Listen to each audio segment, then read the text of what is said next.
प्रश्न 1। भारत का पहला पूर्ण रूप से सौर ऊर्जा से चलने वाला रेलवे स्टेशन कौन सा है? अ गुवाहाटी, बी सूरत, सी जयपुर, डी भोपाल। उत्तर अ गुवाहाटी। व्याख्या। गुवाहाटी रेलवे स्टेशन भारत का पहला रेलवे स्टेशन है जो पूरी तरह से सौर ऊर्जा पर निर्भर है। यहाँ 700 किलोवाट का सोलर पावर प्लांट स्थापित किया गया है। ये स्टेशन हर साल लगभग 6.3 लाख यूनिट बिजली बचाता है। प्रश्न 2। हाल ही में ग्रेट निकोबार द्वीप किस कारण से समाचारों में था? अ जैव विविधता संकट, बी बंदरगाह निर्माण परियोजना, सी सुनामी चेतावनी प्रणाली, डी राष्ट्रीय उद्यान का विस्तार। उत्तर बी बंदरगाह निर्माण परियोजना।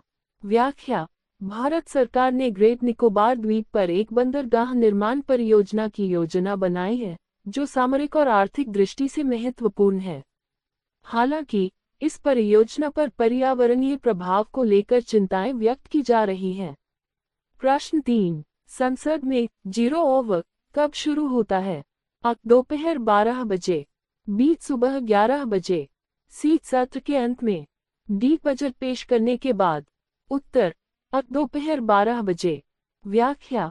भारतीय संसद में जीरो ओवर का मतलब होता है वह समय जब सांसद बिना पूर्व सूचना के किसी भी सार्वजनिक महत्व के मुद्दे को उठा सकते हैं। यह आमतौर पर दोपहर 12 बजे शुरू होता है। प्रश्न 4। हाल ही में जारी ग्लोबल हंगर इंडेक्स 2024 में भारत का स्थान क्या है? अ 90वां, बी 111वां, सी 87वां, डी 102वां। उत्तर बी 111वां। व्याख्या। ग्लोबल हंगर इंडेक्स 2024 में भारत 111वें स्थान पर है। ये सूचकांक कुपोषण, बच्चों के विकास में कमी और बाल मृत्यु दर जैसे संकेतकों पर आधारित है। प्रश्न 5। प्रधानमंत्री वायुमार्ग योजना का उद्देश्य क्या है? अ सस्ती घरेलू हवाई यात्रा को बढ़ावा देना, बी रेलवे कनेक्टिविटी में सुधार करना, सी जल परिवहन को बढ़ावा देना, डी अंतर्राष्ट्रीय हवाई अड्डों का निर्माण। उत्तर अ सस्ती घरेलू हवाई यात्रा को बढ़ावा देना। व्याख्या। इस योजना का उद्देश्य छोटे शहरों और कस्बों को हवाई मार्ग से जोड़ना है और सस्ती हवाई यात्रा सुनिश्चित करना है। प्रश्न 6। हाल ही में कौन सा देश ब्रिक्स समूह में शामिल हुआ है? अ Saudi Arab, B Indonesia, C Argentina, D मिस्र। उत्तर अ सऊदी अरब। व्याख्या।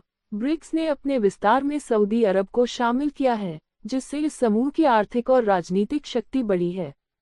प्रश्न 7। जल जीवन मिशन का लक्ष्य क्या है?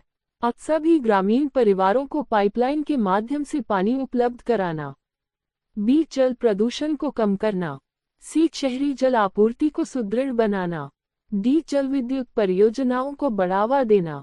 उत्तर अ सभी ग्रामीण परिवारों को पाइपलाइन के माध्यम से पानी उपलब्ध कराना। व्याख्या।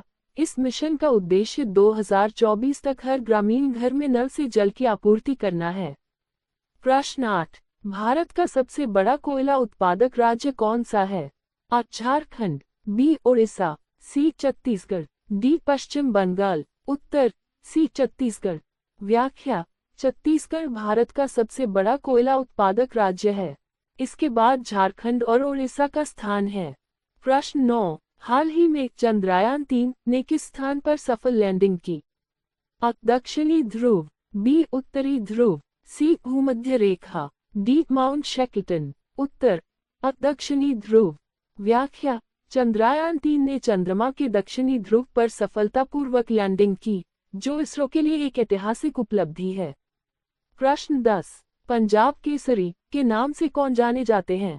अ भगत सिंह, बी लाला लाजपत राय, सी सुखदेव, डी राजगुरु। उत्तर बी लाला लाजपत राय। व्याख्या। लाला लाजपत राय को उनकी वीरता और देशभक्ति के लिए पंजाब केसरी कहा जाता है। प्रश्न 11। भारत में सबसे बड़ा सार्वजनिक क्षेत्र का बैंक कौन सा है? अ Punjab National Bank, B bank of Baroda, C Bharatiya State Bank, D Canara Bank. उत्तर सी भारतीय स्टेट बैंक। व्याख्या। भारतीय स्टेट बैंक (SBI) भारत का सबसे बड़ा सार्वजनिक क्षेत्र का बैंक है। ये 200 से अधिक देशों में अपनी सेवाएं प्रदान करता है और देश के बैंकिंग उद्योग में इसका महत्वपूर्ण योगदान है। प्रश्न 12। किस योजना का उद्देश्य ग्रामीण क्षेत्रों में महिलाओं के लिए कौशल विकास को बढ़ावा देना है? अ. Mission Shakti, B. Deendayal Antyodaya Yojana, C. Stand up India, D. Ujjwala Yojana. उत्तर बी. दीनदयाल अंत्योदय योजना। व्याख्या: दीनदयाल अंत्योदय योजना का उद्देश्य ग्रामीण क्षेत्रों में महिलाओं और कमजोर वर्गों को कौशल विकास और स्वरोजगार के माध्यम से आर्थिक रूप से सशक्त बनाना है। प्रश्न 13। भारत में राष्ट्रीय मतदाता दिवस कब मनाया जाता है? अ. 26 जनवरी, बी. 25 जनवरी, सी. 15 अगस्त, डी. 5 सितंबर। उत्तर बी. 25 जनवरी। व्याख्या: 25 जनवरी को राष्ट्रीय मतदाता दिवस के रूप में मनाया जाता है। इसे भारत के चुनाव आयोग की स्थापना के उपलक्ष्य में मनाया जाता है। प्रश्न 14। हाल ही में चर्चा में रहे बृहदेश्वर मंदिर किस राज्य में स्थित है? अ. केरल, बी. तमिलनाडु, सी. कर्नाटक, डी. आंध्र प्रदेश। उत्तर बी. तमिलनाडु। व्याख्या: बृहदेश्वर मंदिर तमिलनाडु की तंजावुर में स्थित है। इसे चोल वंश के राजा राजराजा प्रथम ने बनवाया था। यह यूनेस्को विश्व धरोहर स्थल है।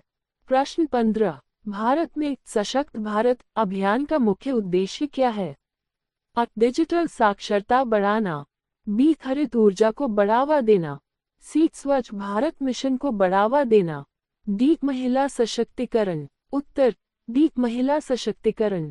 व्याख्या: सशक्त भारत अभियान का मुख्य उद्देश्य महिलाओं को सशक्त बनाना और उनकी सामाजिक, आर्थिक और शैक्षणिक स्थिति को सुधारना है। प्रश्न 16। पंचायती राज व्यवस्था को किस संविधान संशोधन के माध्यम से लागू किया गया? अ. 42वां संशोधन, बी. 73वां संशोधन, सी. 86वां संशोधन, डी. 44वां संशोधन। उत्तर बी. 73वां संशोधन। व्याख्या: 73वें संविधान संशोधन 1992 के माध्यम से भारत में पंचायती राज व्यवस्था को संवैधानिक मान्यता दी गई। ये ग्रामीण स्वशासन का आधार है। प्रश्न 17। किस भारतीय राज्य को भारत का मसालों का बगीचा कहा जाता है? अ. तमिलनाडु, बी. कर्नाटक, सी. केरल, डी. गोवा। उत्तर सी. केरल। व्याख्या: केरल को भारत का मसालों का बगीचा कहा जाता है। यह इलायची, काली मिर्च और जायफल जैसे मसालों के उत्पादन में अग्रणी है। प्रश्न 18। अटल इनोवेशन मिशन का उद्देश्य क्या है? अ. कृषि में नवाचार को बढ़ावा देना, बी. युवाओं में उद्यमिता को प्रोत्साहित करना, सी. शिक्षा में सुधार, डी. स्वास्थ्य सेवाओं में सुधार। उत्तर बी. युवाओं में उद्यमिता को प्रोत्साहित करना। व्याख्या: अटल इनोवेशन मिशन का उद्देश्य युवा उद्यमियों और स्टार्टअप को प्रोत्साहित करना है। यह विशेष रूप से स्कूल और कॉलेज स्तर पर नवाचार को बढ़ावा देता है। प्रश्न 19। सार्क का मुख्यालय कहाँ स्थित है? अ. काठमांडू, नेपाल, बी. नई दिल्ली, भारत, सी. ढाका, बांग्लादेश, डी. इस्लामाबाद, पाकिस्तान। उत्तर अ. काठमांडू, नेपाल। व्याख्या: दक्षिण एशियाई क्षेत्रीय सहयोग संगठन सार्क का मुख्यालय काठमांडू, नेपाल में स्थित है। प्रश्न 20। भारत का पहला बायोस्फीयर रिजर्व कौन सा है? अ. सुंदरबन, बी. नीलगिरी, सी. नंदा देवी, डी. अंडमान और निकोबार। उत्तर बी. नीलगिरी। व्याख्या: नीलगिरी भारत का पहला बायोस्फीयर रिजर्व है जिसे 1986 में स्थापित किया गया था। ये तमिलनाडु, केरल और कर्नाटक राज्यों में फैला हुआ है।